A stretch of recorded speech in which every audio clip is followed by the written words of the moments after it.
foundation started by movie director and producer Steven Spielberg is allowing the Evansville and Vandenberg Public Library to share stories of those who survived the Holocaust. Some of those stories come from people who call the tri-state home. Eyewitness News' Cindy Davis has more. The Holocaust survivors' testimony is so eloquent that the facts just speak for themselves.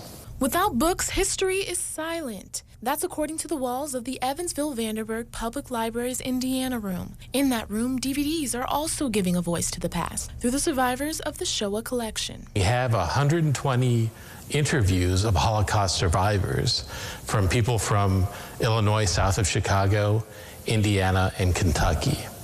And these interviews range from an hour and a half to 5.5 hours. Officials say Shoah comes from a Hebrew word meaning catastrophe, and for almost 2 decades, the stories have been readily available thanks to movie director Steven Spielberg and Cypress, the Committee to Promote Respect in Schools. This is really an important collection, especially now in the world with so much violence going on.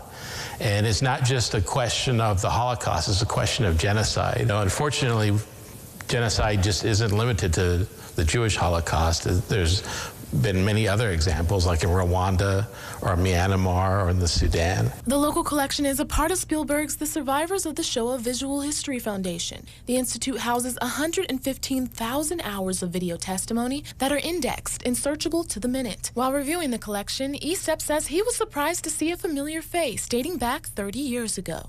His Purdue University professor, Robert Melson. They had false papers that said they were Polish aristocrats. Just 7 years old during the Holocaust, and his family had to disguise themselves as Polish aristocrats to escape the Holocaust. They were living in a town in Poland, and the Germans asked all the Jews to show up one day, and all of those Jews were sent to the concentration camps.